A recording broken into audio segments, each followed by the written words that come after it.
I want to tell you about this amazing app I downloaded for my phone. Then, if you're still listening, I'll tell you about the cutter. It was a fortune-telling app. Nothing spectacular, would just show a little old lady with a crystal ball. She'd swirl her hand over the object as this creepy little tune would play over and over, accompanied by the tiny sound of whistling wind and howling wolves. I suppose she was intended to be a gypsy. The woman had a computerized text-to-speech voice like so many things these days. It was set to a deep tone with a thick accent. She sounded like she'd smoked a bit too much over the decades, and the accent would have gotten her a part in any old-timey cult horror flick. I see. Yes, it is all becoming clear to me. She would drone in that off-kilter voice that bordered between human and machine.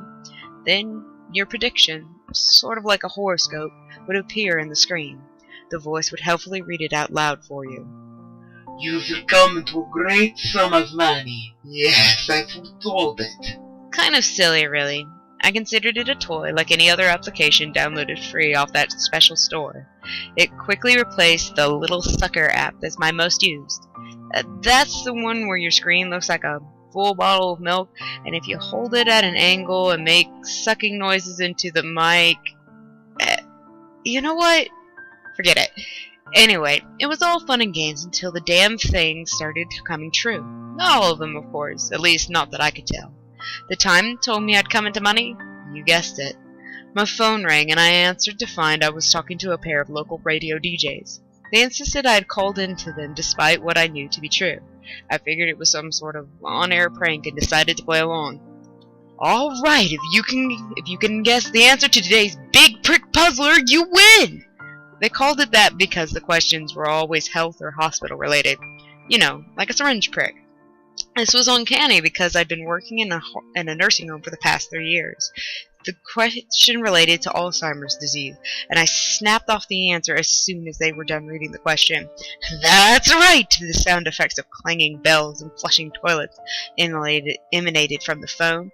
You've won the KICK 107.5 FM $107.50 giveaway! And since our last 5 contestants answered incorrectly, that means the prize money is rolled on over. Are you ready for this? I froze, equally jazzed and horrified. You just won $537.50! There was the money that the universe decided I was due. The only person I told about the app was my best friend, Megan. She got so excited I was sure she'd wet the floor. It really happened?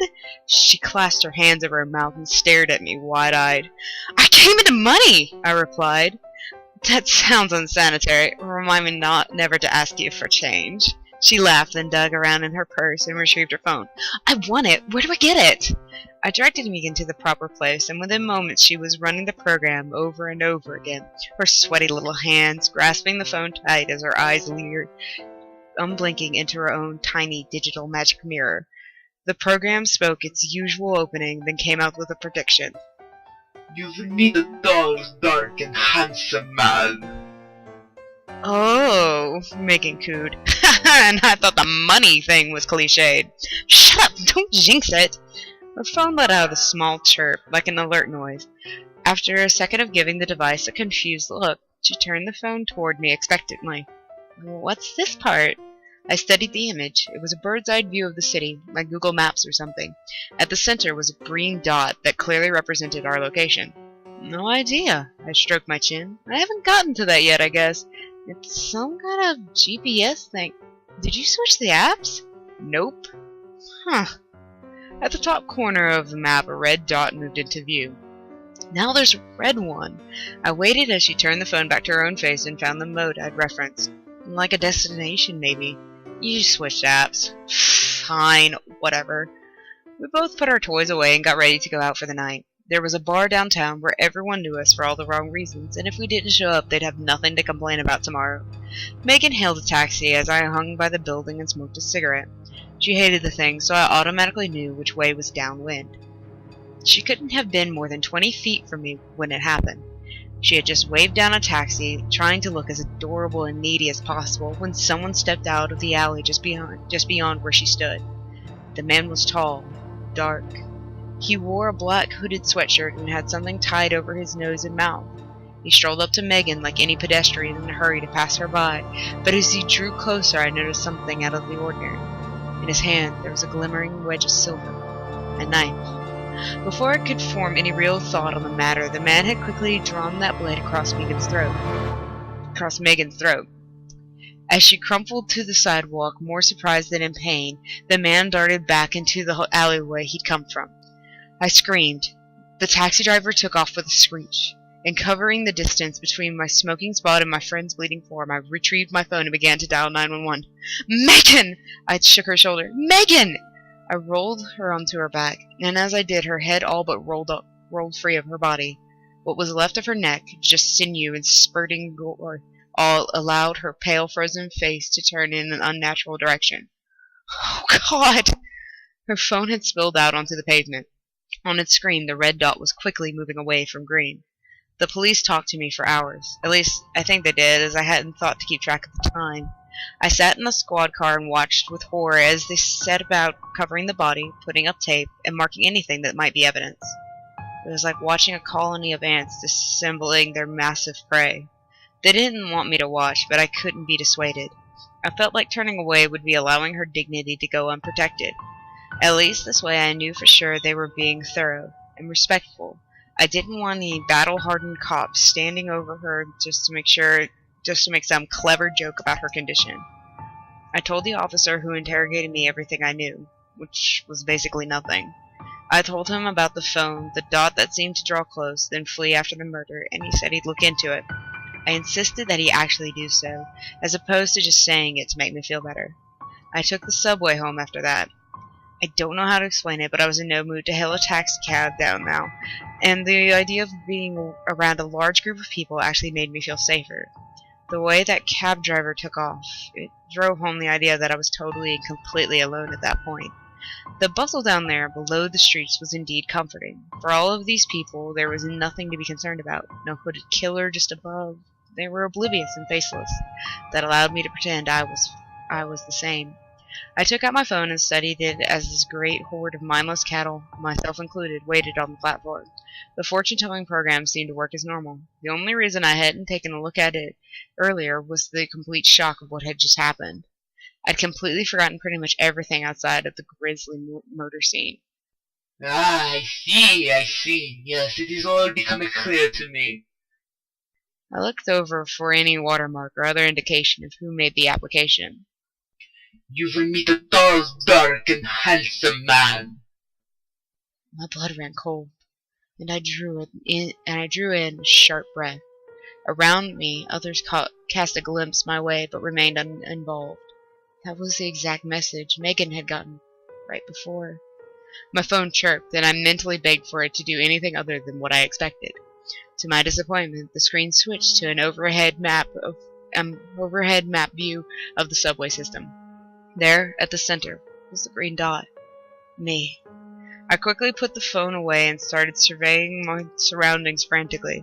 Everyone was either looking toward the tracks, talking with each other, or consulting maps. Except him.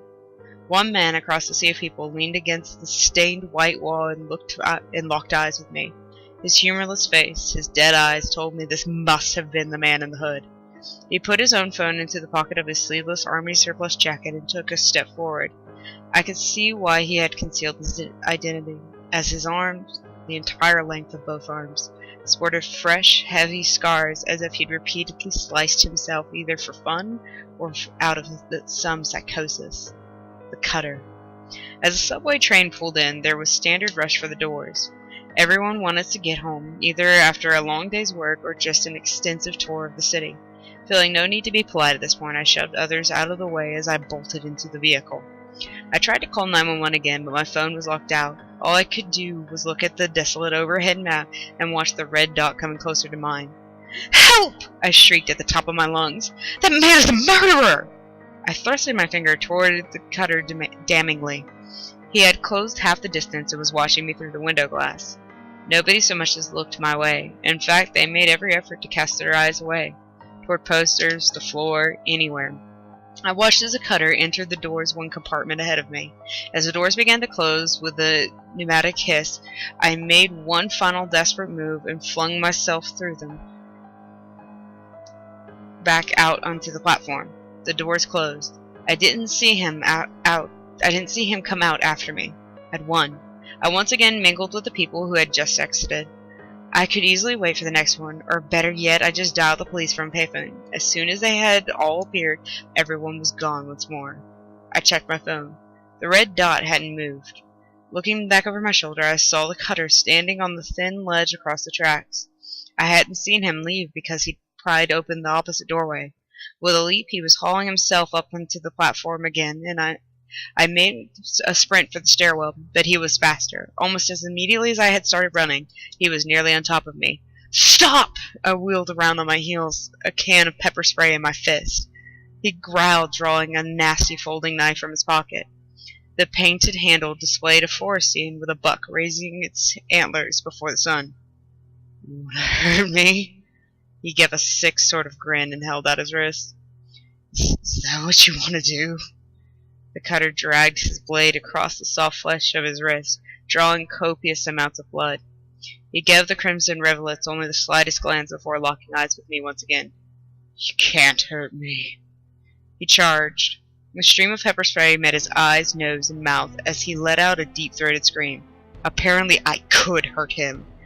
The cutter swiped at me blindly, his knife slicing the air as I exhaled it.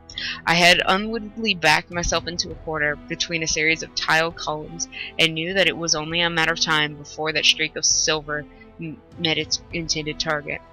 I made a wild kick, cracking his testicles with the point of my shoe. It was a move that could have easily missed, as I had no training as such, and the adrenaline haze had made me more on the brink of passing out than performing the expected feats of strength.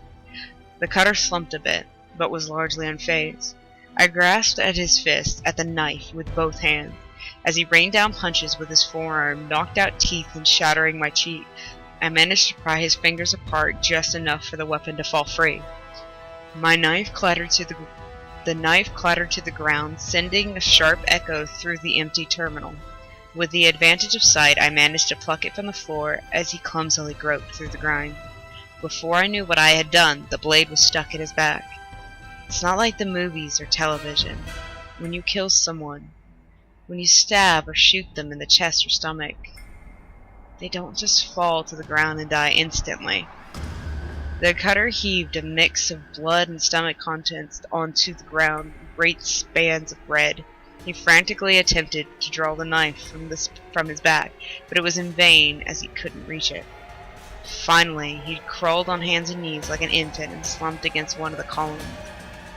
"Ah," he wheezed, the ground covered in his life fluids. "Oh."